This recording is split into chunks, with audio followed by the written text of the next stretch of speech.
శ్రీ గురుభ్యో నమ. వాగర్థ విష్ణుప్రతో వాగర్థ ప్రతిపత్తే జగతపితరౌ వందే పార్వతీ పరమేశ్వరౌ.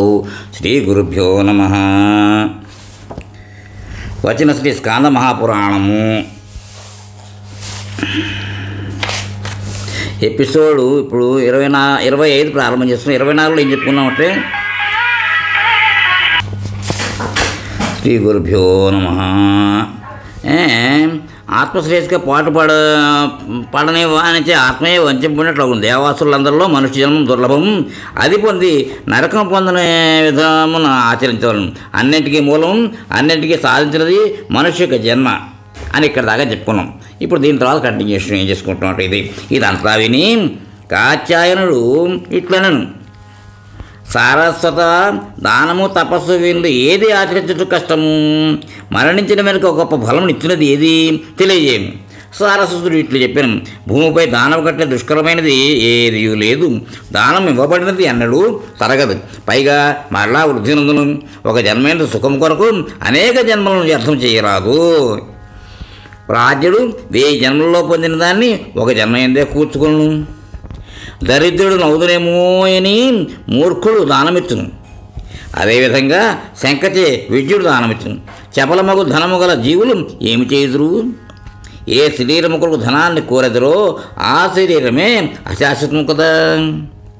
పూర్వము లేదు లేదు అనే 2 లక్షలను అభ్యసించినందునే, దానం ఇవ్వనందునే ఇప్పుడు విపరీతముగా ఇవ్వు ఇవ్వు అనుచు బోధించదురు. దాతకు ఉపకారం చేయుటకు ఇవ్వు అని యాచకుడను, దానిచే దాత పైలోకమునకు వెళ్ళగా యాచకుడు క్రిందనే ఉండును. దానం ఇవ్వని ధనికుని, తపస్సు ఆచరించిన దరిద్రుని మెడలో పెద్ద బండ కట్టి నీటిలో పడవేయగలను. 100కి సూర్యుడు, 1000 మందిలో ఒక పండితుడు, 100 వేలలో ఒక వక్త జన్మించును. ఈ పృథివిని ధరించేవారు 7.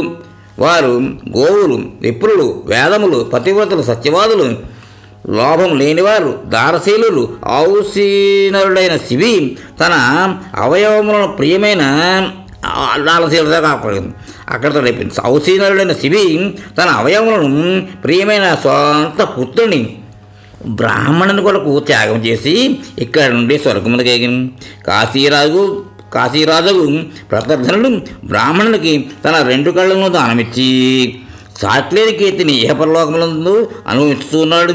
ఇట్లే ఇతరులు అనేకులు భక్తితో స్థానదానము చేయుటచే జితేంద్రులై రుద్రలోకమున నిత్యము ఉన్నారు. అప్పుడు కాత్యాయనుడు కూడా మోహమును విడిచిన వాడు ఆయన.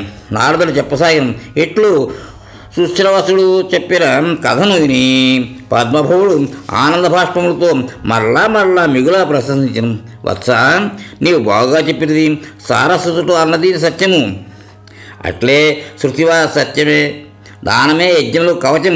అన్ని ప్రాణములు లోకమున దానతనే ఆశ్రయించును. ద్వేషించువారు కూడా దానం చేత మిత్రులగుతును అని శృతి. ఈ ఘోర సంసార సాగరమున నౌక వల్ల నిర్మింపబడిన దానమును సేవించగలను. ఇది బాగా ఆలోచించి నేను పుష్కరమున బ్రాహ్మణులను స్థాపించింది. ఈ విధముగా అనేక మంది చేసి బ్రాహ్మణులు వివిధ ధర్మములు ఉపదేశించడం చేత 3 వర్ణములను ఉద్ధరింతురు కనుక వారు పూజ్యతములు. సారస్వతుడు పలికినది సత్యం, దానముతో సాటి వర్తినది లేదు. నారదుడు ఇట్లు చెప్పి ఇట్లు సారస్వతుడు పద్మభవుడు చెప్పిన దాన్ని విని దేవతలు నేను విస్మయంతో బాగు అని ఆమోదించటమి. నారదుడు ఇంకను అనేక విధములుగా ఆలోచించుకుని పలు దేశములను, నగరములను, ఆశ్రమములను పర్యటించి హితమైన స్థానమును చేరి అక్కడ విప్రులు స్థాపించదని అనుకున్నాను. ఇది స్కాంద పురాణం నందలి మహేష్ ఖండమున కౌమారిక ఖండమున 2వ అధ్యాయం సమాప్తం. మహీసాగర సంగమ తీర్థ మహిమ.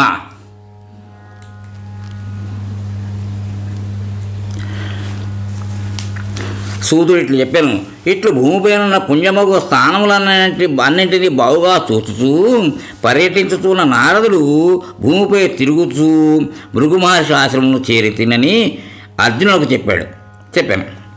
అక్కడ 7 కల్పముల వరకు స్మరింపబడు శ్రేష్టముకు రేవానది ఉండెను.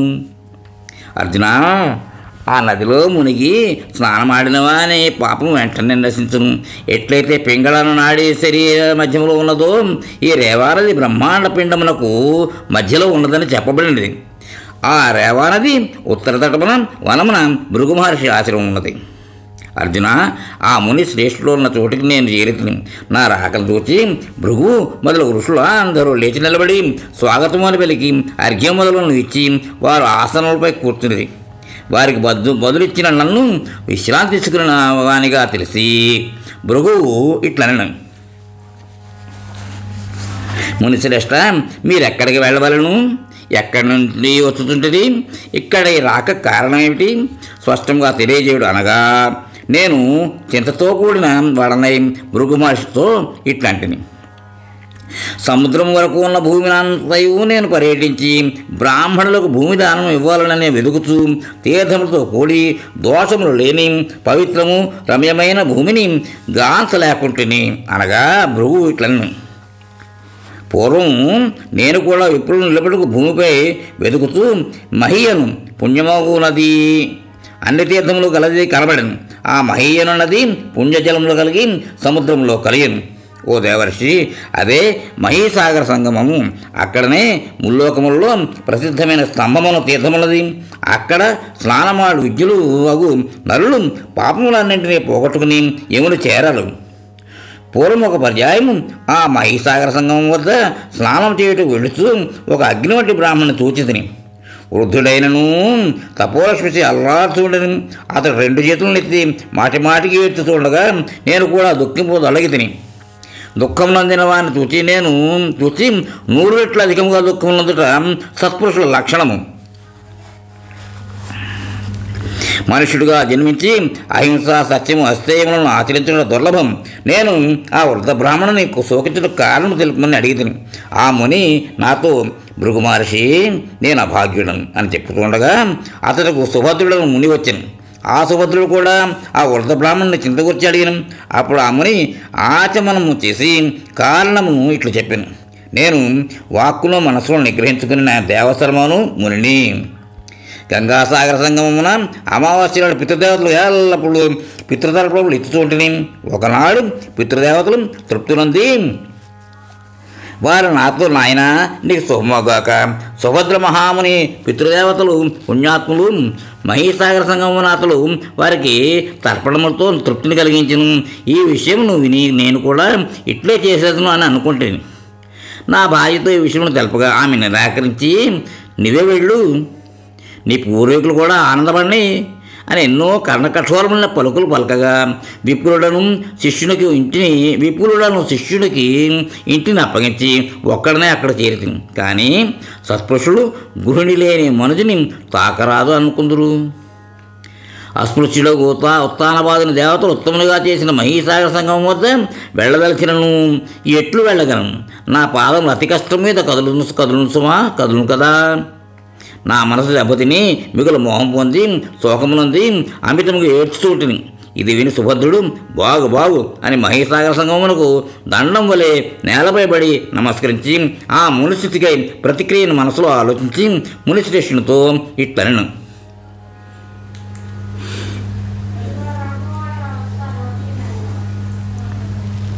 నేను నీ శోకమును నశింపజేసేదను. మనము ఆశ్రమమునకు వెళ్ళదాము. ఇప్పటికి ఇంకా కోల్పోయింది ఏదీ లేదు. కారణమును వినుము. నీ కొరకై నేను పితృదేవతలకు తర్పణమెడిదను అనగా దేవాసరం విని ఇట్లు పలుకుతులు లేవు, 100 ఏళ్ళే జీవించు నాయనా. చేయరాని గొప్ప పనిని నీవు నాకై చేయకూరుతుంటివి. నా నిష్కృతి ఎగునట్లు నీకు వేరే ఉపాయం చెప్పేదను. నా ప్రాణాలపై ఒట్టు పెట్టుకుని చెప్పుతుంటుని. నేను చెప్పినట్లు చేయి. నేను పితృదేవతను ఉద్దేశించి మహీసాగర సంగమమున తర్పణమిచ్చదు. నీవు గంగాసాగర సంగమమున నా పితృదేవతలను ఉద్దేశించి తర్పణమిడుము. నేను నీకు నా తపస్సు సంపాదించిన జన్మచే 4వ భాగం ఇచ్చదు. ఇట్లే చేయము అనగా సుభద్రుడు అట్లే చేయదును అని. ఈ విషయంలో భృగువు చెప్పసాగింది. తర్వాత దేవశర్మ సంతోషంతో తన పుణ్యం యొక్క 4వ భాగమును 3 మార్లు పలికి దానమిచ్చి తన ఇంటికి వెళ్ళాను. నారదా, ఇట్టిది ఈ మహీసాగర సంగమము. స్మరించినప్పుడు నాకు ఇప్పటికీ రోమాలు గగ్గురు పుడుతుంది. నా మాట ప్రకారం భృగు నాతో కలిసి ఆ మహాపుణ్యముకు మహీనది తీరము చూచుటకు బయలుదేరను. నేను సంతోషంతో ఇట్లాంటి భృగు మహర్షి, నీ అనుగ్రహంచే నేను అత్యుత్తమ స్థానం నా స్థానముగా తీసుకున్నదను. నీవిక వెళ్ళుము, నేను నా విధిని గురించి ఆలోచించదును అని ఆ మహర్షికి వీడ్కోలు పలికి నదీ తీరము కూర్చుని ఏమి చేయవలను అని ఆలోచించసాగితిని.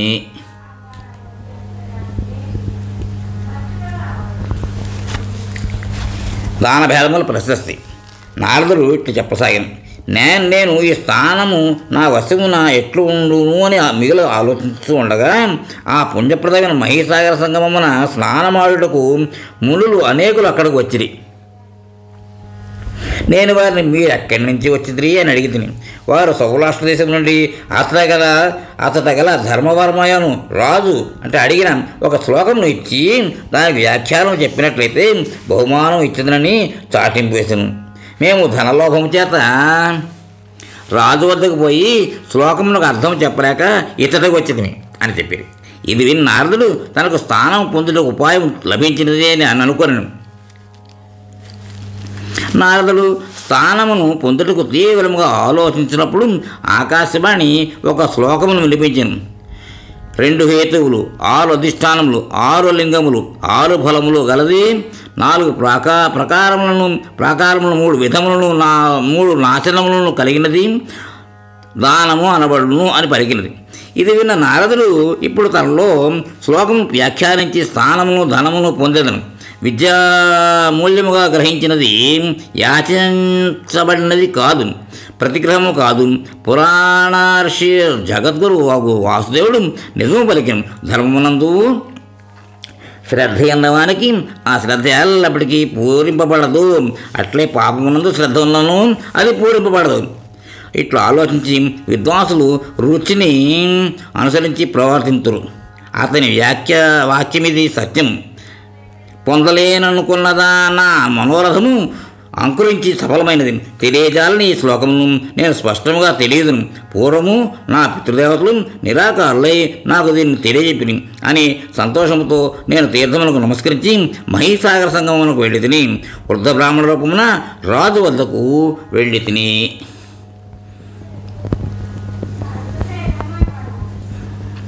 రాజా, ఈ శ్లోక వ్యాఖ్యను వినుము. నీవు చాటించిన దానము కూడా అధికముగా చేయుతుంటుని. అది విని రాజు అనేక మంది ద్విజులు ఇట్లే అని దీని అర్థం చెప్పలేకపోయి 2 హేతులు, 6 అధిష్టానములు, 6 రంగములు, 2 ఫలములు ఏవి, 4 ప్రాకారములు, 3 విధములు, 3 నాశనములు, దానములు గలవంటివి అవి ఏవి స్ఫుటముగా చెప్పుము.